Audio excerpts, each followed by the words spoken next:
नमस्कार, हमारा उत्तराखंड देख रहे हैं आप और मैं हूं आपके साथ सपना दीपक मतेशिया। बुलेटिन का आगाज करेंगे खबर देहरादून से है, जहां दून में राष्ट्रीय प्रवासी उत्तराखंडी सम्मेलन की शुरुआत हो गई है।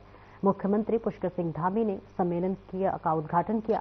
वहीं सम्मेलन में शामिल होने के लिए 17 देशों में प्रवासी उत्तराखंडी देहरादून पहुंचे हैं।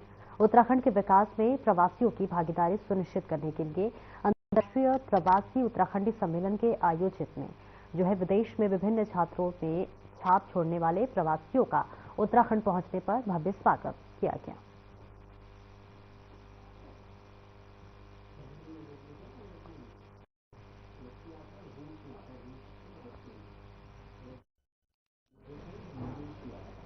और आगे बढ़ेंगे, लेकिन उससे पहले बड़ी खबर देहरादून से आ रही है, जहां उत्तराखंड में देर रात बदला मौसम का मिजाज। पश्चिमी विक्षोभ के चलते बारिश और बड़ी हुई, जहां मौसम विभाग का अनुमान भी जारी है, जहां पर 3000 मीटर से अधिक ऊंचाई वाले क्षेत्रों में बर्फबारी हुई। निचले इलाकों में भी बारिश के बाद कोहरे का अलर्ट जारी किया गया है। ये बड़ी जानकारी देहरादून से दे रहे हैं, जहां पर देर रात मौसम का मिजाज बदल गया और इस बीच ठंड भी लगातार बढ़ती हुई नजर आ रही है। और इस बीच देखिए, मौसम विभाग ने भी अलर्ट जारी कर दिया गया है, जहां पर रात मौसम का मिजाज बदलने के बाद पश्चिमी विक्षोभ में चलते बर्फबारी और बारिश हुई। मौसम विभाग का अनुमान जारी है। मौसम विभाग का ये अनुमान है, जहां 300 मीटर से अधिक ऊंचाई वाले क्षेत्र में बर्फबारी होगा। निचले इलाकों में भी बर्फबारी और बारिश का कहर देखा गया है और इस बीच आगे के लिए भी अलर्ट जारी कर दिया गया है। मौसम विभाग ने अलर्ट जारी कर दिया है। ये बड़ी जानकारी देहरादून से दे रहे हैं, जहां मौसम विभाग का एक बार फिर से मिजाज बदलता नजर आ रहा है, जहां पर ठंड तो चल ही रहा है, लेकिन इसके बाद भी अब बर्फबारी और बारिश के लिए अलर्ट जारी कर दिया है, जिसके बाद अब और ठंड बढ़ने की संभावना जताई गई है, जहां पर मौसम विभाग ने पहले से ही अलर्ट जारी कर दिया है। तो इस बीच ये बड़ी जानकारी, 3000 मीटर से अधिक ऊंचाई वाले क्षेत्र के लिए अलर्ट जारी कर दिया गया है, जहां पर बर्फबारी होने की आशंका जताई जा रही है। और खबर देहरादून से है, जहां पर 38वें राष्ट्रीय खेलों का आगाज होना है, जिसके लिए 16 दिन का समय शेष बचा है। ऐसे में विभाग तैयारियों को अंतिम रूप देने के लिए जुटा हुआ है। वहीं अभी तक खेल विभाग ने 10,000 खिलाड़ियों की मैपिंग कर चुका है, जिनमें से 1200 से ज्यादा खिलाड़ियों ने रजिस्ट्रेशन करवाया है। वहीं गोल्फ को छोड़कर सभी खड़े डीओसी पर अधिक जानकारी देते हुए विशेष सचिव अमित सिन्हा ने जानकारी देते हुए बताया है कि प्रधानमंत्री 1 दिवसीय दौरे पर रहेंगे और इस दौरान 38वें राष्ट्रीय खेलों का शुभारंभ करने के लिए 5 घंटे उत्तराखंड में ही बिताएंगे, जिसे देखते हुए पीएम सचिवालय भी बनाया गया है। और हमारी तैयारी पूरी हो चुकी है। लगभग 10,000 से ऊपर प्लेयर्स को मैपिंग कर लिया गया है, जो आएंगे यहाँ पे। उनके रजिस्ट्रेशन का काम भी शुरू हो गया और लगभग 1200 लोगों ने रजिस्टर भी कर लिया यहाँ पर। लगातार हमारी कंट्रोल रूम बैठ के उनको फोन कर रही है, ताकि उनकी व्यवस्थाएं, सुविधाएं, रहने, खाने, आने जाने सबकी व्यवस्था हो पाए। तो ये हमारी तैयारी पूरी हो चुकी है। अवस्थापना की सुविधाओं में लास्ट मोमेंट की डीप क्लीनिंग का काम चल रहा है।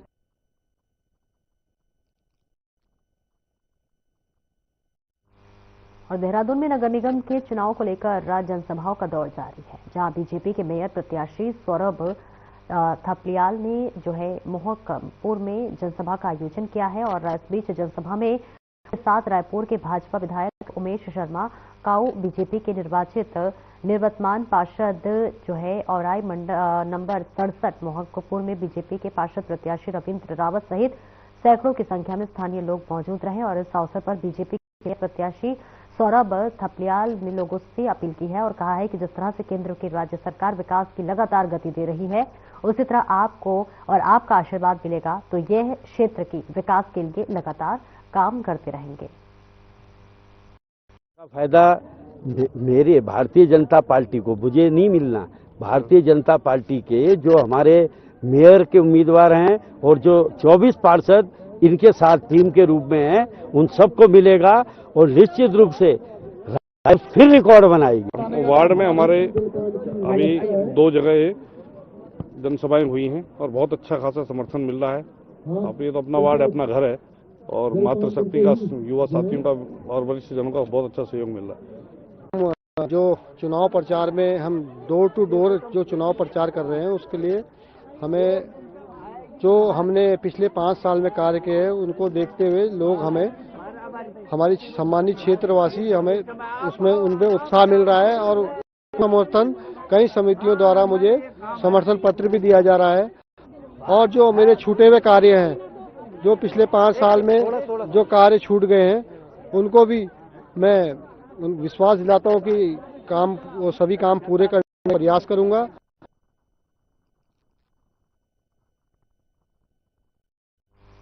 वही निकाय चुनाव जैसे जैसे नजदीक आ रहा है, वैसे वैसे राज्य में माहौल गर्माता जा रहा है। चुनाव में जीत के लिए हर पार्टी ने प्रचार प्रसार में जुटी हुई है और इस बीच पार्टियों के नेताओं ने एक दूसरे पर आरोप प्रत्यारोप भी लगाने शुरू कर दिए हैं। इस बीच देहरादून नगर निगम प्रत्याशी वीरेंद्र पोखरियाल ने मस्जिद के बाहर खड़े होकर लोगों से उनकी वोट देने की अपील की है। ये देखते हुए उत्तराखंड भाजपा के मीडिया प्रभारी मनप्रीत चौहान ने कहा कि कांग्रेस हमेशा मुस्लिम तुष्टीकरण की राजनीति करती है और कांग्रेस के नेता मस्जिद में जाकर वोट मांग रहे हैं। वहीं उत्तराखंड कांग्रेस के वरिष्ठ नेता पूर्व प्रदेश अध्यक्ष प्रीतम सिंह ने पलटवार किया।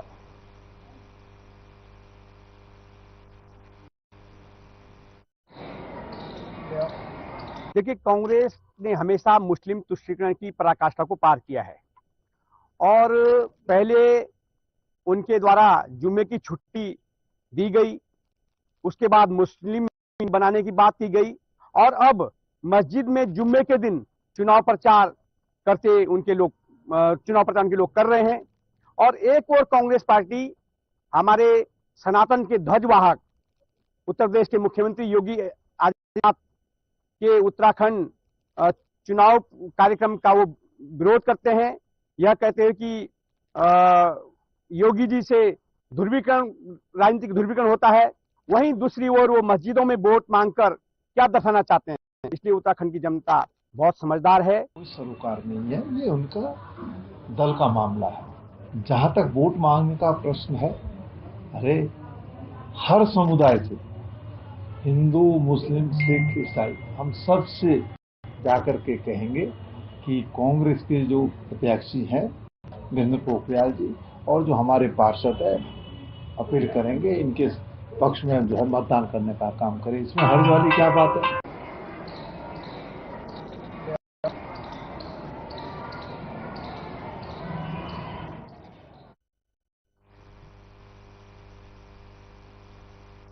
रुकेंगे एक छोटे से ब्रेक के लिए, फौरन हाजिर होते हैं।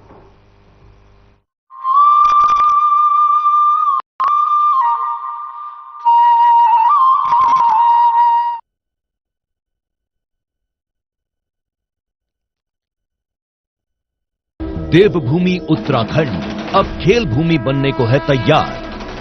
पहली बार राष्ट्रीय खेलों के आयोजन से उत्तराखंड बनाएगा नई पहचान। 28 जनवरी से 14 फरवरी 2025 तक आयोजित होने वाले नेशनल गेम्स की तेजस्विनी मशाल और शुभंकर मौली देश भर के खेल प्रेमियों को लुभा रहा है। इस ऐतिहासिक अवसर को सफल बनाने के लिए राज्य में खेलों का बेहतरीन इंफ्रास्ट्रक्चर तैयार किया गया है, जहां प्रदेश के खिलाड़ी जमकर पसीना बहा रहे हैं। और 30वें राष्ट्रीय खेलों में एथलेटिक्स, हॉकी, साइकिलिंग जैसे 35 से ज्यादा खेलों में देश भर के करीब 10,000 खिलाड़ी अपना हुनर दिखाएंगे। राष्ट्रीय खेलों के आयोजन से उत्तराखंड की खेल प्रतिभाओं को एक नया मंच मिलेगा। प्रदेश में स्पोर्ट्स इकोसिस्टम तैयार होगा, जिससे खेलों के प्रति ज्यादा से ज्यादा युवाओं का रुझान बढ़ेगा। राष्ट्रीय खेलों से चमकेगा उत्तराखंड, खेलेगा उत्तराखंड, जीतेगा उत्तराखंड।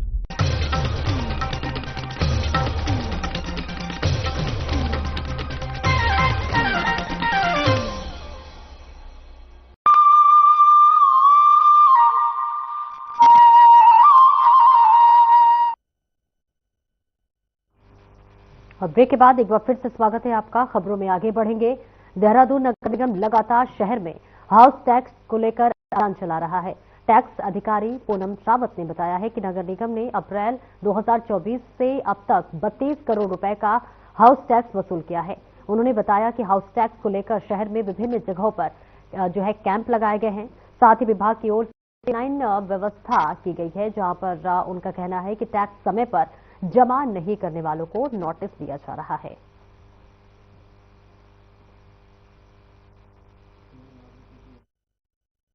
इस साल की अगर हम बात करें तो 1 अप्रैल से और अभी तक हम लोग लगभग 32 करोड़ की वसूली कर चुके हैं। जो शहर में बड़े बड़े जो व्यापारी हैं, बड़े बड़े जो हमारे हाउस होल्ड हैं जहाँ है उनको हमारे द्वारा बिल दिया जाए और बिल के जरिए ये वसूली लगातार बढ़ती जा रही है। हमारी हर दिन के हिसाब से अगर हम देखें तो वसूली का ग्राफ बढ़ता हुआ नजर आ रहा है।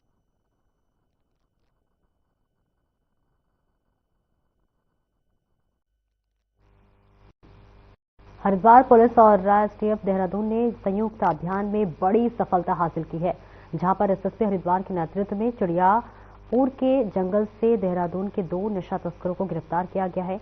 आरोपियों के पास से 167 ग्राम स्मैक बरामद हुई है, जिसकी अनुमानित कीमत 50 लाख रुपए है। और वहीं पकड़े गए तस्करों की पहचान कर एनडीपीएस एक्ट के तहत मामला दर्ज कर लिया गया है और इस कार्रवाई में थाना श्यामपुर और एसटीएफ देहरादून की टीम ने महत्वपूर्ण भूमिका निभाई है। हरिद्वार पुलिस ने इस ऑपरेशन को ड्रग फ्री देवभूमि मिशन का हिस्सा बनाते हुए कहा है कि नशा तस्करी के खिलाफ यह अभियान लगातार जारी रहेगा। पुलिस का संकल्प है कि देवभूमि की नशा मुक्त बनाने के लिए हर संभव प्रयास किए जाएंगे।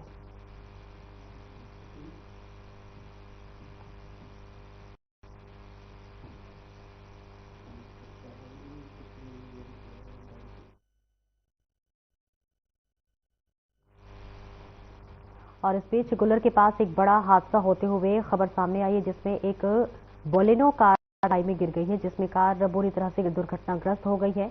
जिला नियंत्रण कक्ष ने इसकी सूचना एसडीआरएफ टीम को दी है। एसडीआरएफ टीम जो है वो घटनास्थल पर पहुंची, जहां टीम ने रेस्क्यू ऑपरेशन चलाया। उन्होंने पुलिस टीम की मदद से करीब 100 मीटर नीचे गहरी खाई में उतरकर पहुंच बनाई, जहां पर वाहन में 3 व्यक्ति सवार थे जो कि गंभीर रूप से घायल थे। एसडीआरएफ टीम ने स्ट्रेचर के जरिए वैकल्पिक मार्ग से होते हुए तीनों घायलों को मुख्य मार्ग तक पहुंचाया, जिसके बाद एम्बुलेंस से तीनों को हॉस्पिटल में इलाज के लिए भेजा गया।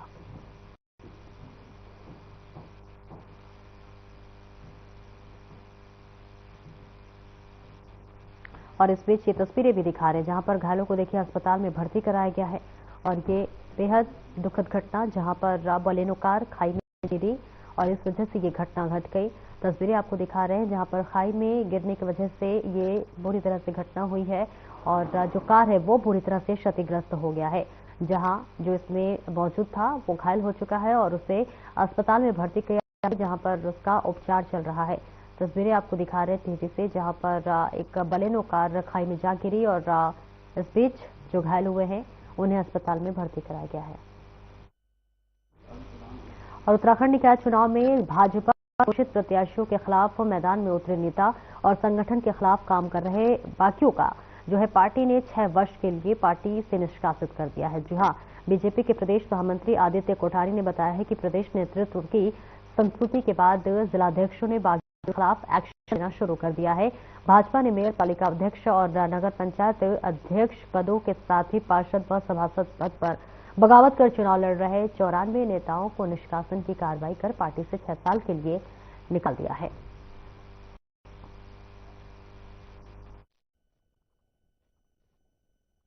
देखिए, 6 साल के लिए निकालने की हमारी व्यवस्था है कि जो भी व्यक्ति पार्टी के चुनाव चिन्ह के विरुद्ध चुनाव लड़ता है उसको निकालने की प्रावधान है। कुछ समय के बाद अगर वो पुनः वापस आने की आवेदन करता है और उसका आचरण पार्टी के अनुकूल रहता है तो जो हमारी प्रदेश में एक कमेटी होती है, ज्वाइनिंग कमेटी, उस ज्वाइनिंग कमेटी में उसके प्रकरण पर विचार किया जाता है और अंत में प्रदेश अध्यक्ष जी की अनुमति से उसकी वापसी ज्वाइनिंग भी होती है। लेकिन इस पूरे प्रकरण में ये देखा जाता है कि पार्टी से निकालने के बाद उसकी गति क्या रही है, उसका आचरण क्या रहा है। कई लोग दूसरी पार्टियों में चले जाते हैं, कई लोग निर्दलीय ही रहते हैं, कई लोग उसके बाद भी, निकाले जाने के बाद भी किसी भी परिस्थिति में पार्टी के साथ ही खड़े रहते हैं।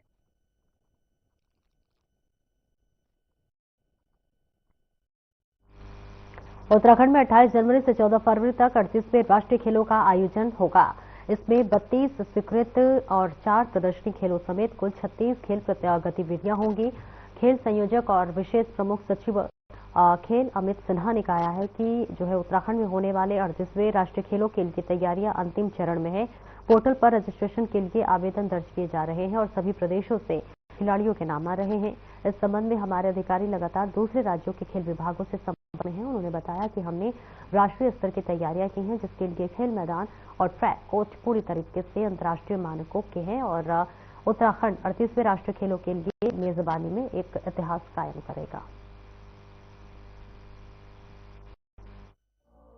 देखिए, हम लोग 20 दिन से कम के समय बचे हुए हैं और अभी हम लोग जो तैयारियां देख रहे हैं, इसमें सबसे महत्वपूर्ण काम जो है हमारा, वो लास्ट मोमेंट की डीप क्लीनिंग, पेंटिंग, सफाई और इन सब चीजों का बचा है। बाकी व्यवस्था जो रुकने की है इसकी, वो हमारी हो गई है। सबका जो रजिस्ट्रेशन होना चाहिए वो रजिस्ट्रेशन लगातार चल रहा है।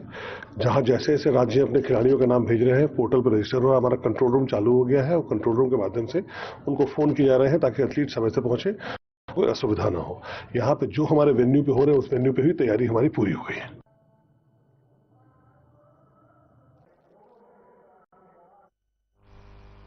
रुकेंगे एक छोटे से ब्रेक के लिए, जल्द लौटते हैं।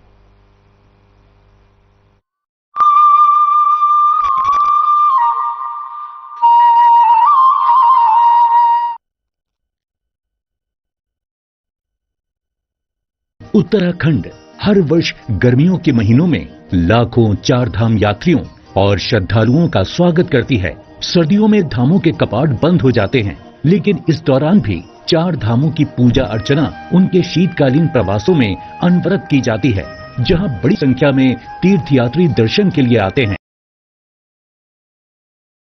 बाबा केदारनाथ, पांडुकेश्वर के योग ध्यान बद्री मंदिर में बद्री विशाल जी, खरसाली के यमुना मंदिर में मां यमुना और मुकबा के मुखी मठ मंदिर में मां गंगा का शीतकालीन प्रवास होता है। चार धाम के साथ साथ कार्तिक स्वामी, महासु देवता, मां हाट काली, जागेश्वर धाम, नैना देवी, कैची धाम सहित बहुत से धार्मिक पौराणिक महत्व के मंदिर हैं, जहां प्रतिवर्ष लाखों श्रद्धालु हर मौसम में शीश नवाने आते हैं। आइए आप भी इन सर्दियों में उत्तराखंड में आध्यात्म और पर्यटन का आनंद उठाइए।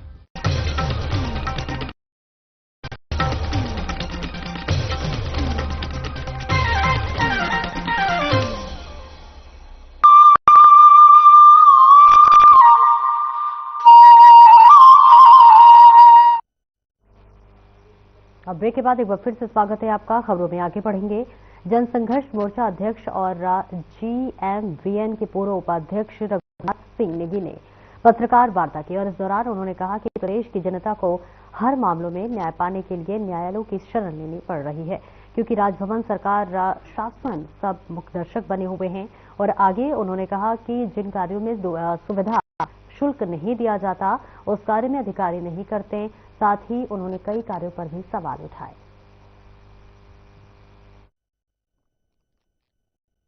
जो हालात आज प्रदेश के हैं और हर छोटे मोटे काम के लिए जनता को माननीय न्यायालय की शरण लेनी पड़ रही है, माननीय न्यायालय की चौखट पे जाना पड़ रहा है, तो मैं समझता हूं कि राजभवन जैसी संस्था जिसपे करोड़ों रुपए प्रतिवर्ष खर्च हो रहा है, उसका औचित्य क्या है, इस राजभवन का काम क्या है। और वहीं दूसरी ओर हम सरकार की बात करें, शासन में बैठे हुए अधिकारियों की बात करें, आज कोई भी आम आदमी की सुनने को तैयार नहीं, बगैर सुविधा शुल्क के लिए कोई काम करने को पत्रावली आगे खिसकाने को तैयार नहीं। ऐसे में जब सारे काम, जितने भी काम है, छोटे बड़े जो भी काम है, अगर ये तमाम सुविधा शुल्क लेकर के उन्हें जनता को परेशान करना है, तो इस राजभवन का इसलिए यहाँ पर औचित्य नहीं रह जाता, क्योंकि राजभवन आज बिल्कुल नाकाम हो चुका है इन पे चाबुक चलाने के।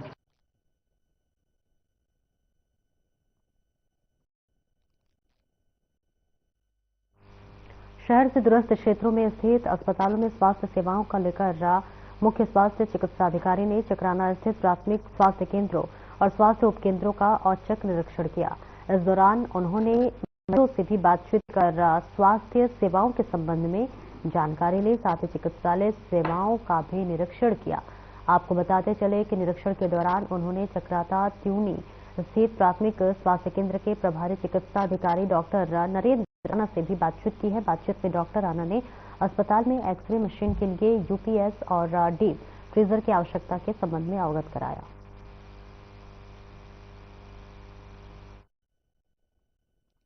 चक्राता ब्लॉक के कई अस्पताल का निरीक्षण किया गया, जिसमें कि PSC त्यूनी है, PSC भटाड़ है, PSC मानथात है, PSC कुन्ना है, या हमारा कांसी है और कई उपकेंद्र का मेरे द्वारा निरीक्षण किया गया है।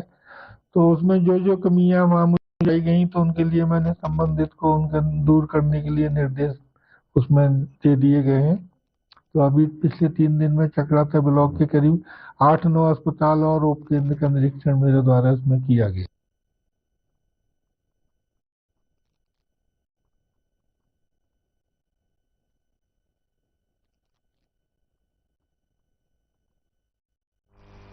एक छोटे से ब्रेक के लिए रुकेंगे, जल्द लौटते हैं।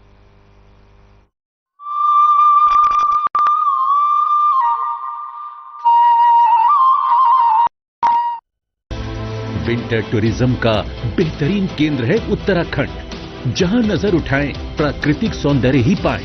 परिवार के साथ शांति की तलाश हो या चाहिए दोस्तों के साथ थोड़ा थ्रिल, सब कुछ मिलेगा यहाँ।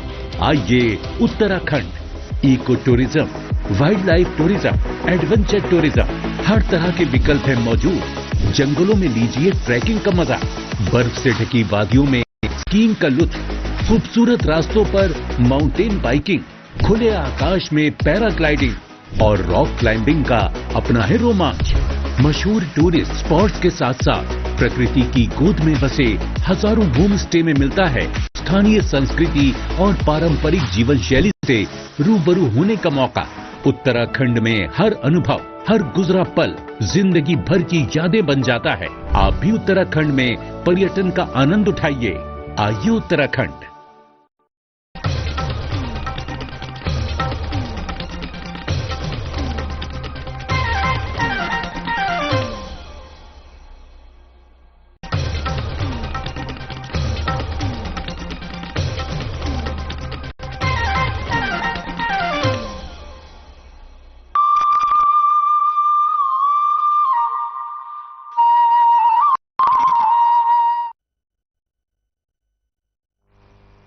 ब्रेक के बाद एक बार फिर से स्वागत है आपका। खबर आगे बढ़ेंगे। उत्तराखंड में मादक पदार्थों की तस्करी में लिप्त नशा तस्करों के खिलाफ पूरे राज्य में व्यापक स्तर पर अभियान चलाया जा रहा है।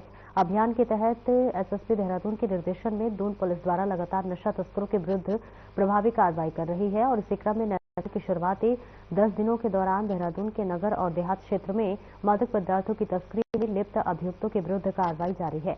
पुलिस ने 42 नशा तस्करों को गिरफ्तार कर लिया है और उनके कब्जे से 456.86 ग्राम स्मैक, 5 किलो 455 ग्राम चरस और 4 किलो 698 ग्राम गांजा बरामद किया गया है। बरामद मादक पदार्थों की अनुमानित कीमत 1,49,14,000 रुपए 250 रुपए है।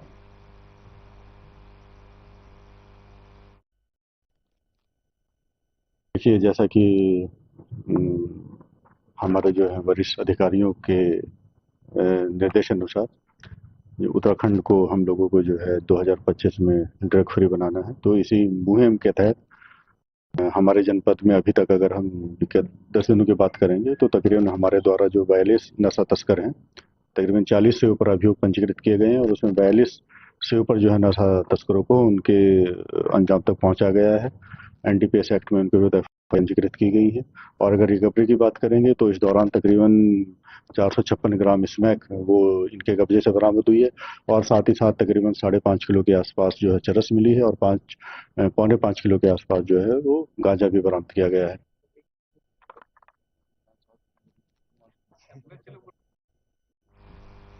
और उत्तराखंड में इसी महीने समान नागरिक संहिता लागू होने जा रही है और इसका संकेत मुख्यमंत्री पुष्कर सिंह धामी ने दे दिया है।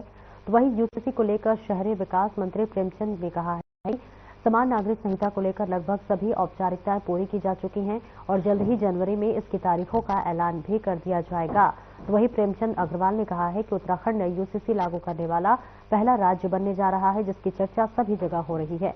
वहीं इस विषय पर गृह मंत्री अमित शाह ने भी लोकसभा के सदन में उत्तराखंड की सराहना की है। इस बात का गौरव अर्जित करने वाले हैं कि यूसीसी के लिए हमारा प्रदेश पहला प्रदेश होगा कि देश में जो यूसीसी ला के आज अपना एक कीर्तिमान स्थापित करने जा रहा है। और आप ये भी जानते हैं कि जब लोकसभा में बहस चल रही थी तो माननीय गृह मंत्री अमित शाह जी ने भी उत्तराखंड के यूसीसी के बारे में उस लोकसभा के पटल में हम सबको सराहना है। और हम लोग जिस प्रकार से माननीय मुख्यमंत्री जी लगातार बात कह रहे हैं कि जनवरी में कभी भी यूसीसी लागू किया जा सकता है, उनकी तमाम औपचारिकताएं पूरी हो गई हैं, प्रशिक्षण का भी लगभग काम पूरा हो गया है, तो किसी भी। फिलहाल इस बुलेटिन में इतना ही। नमस्कार।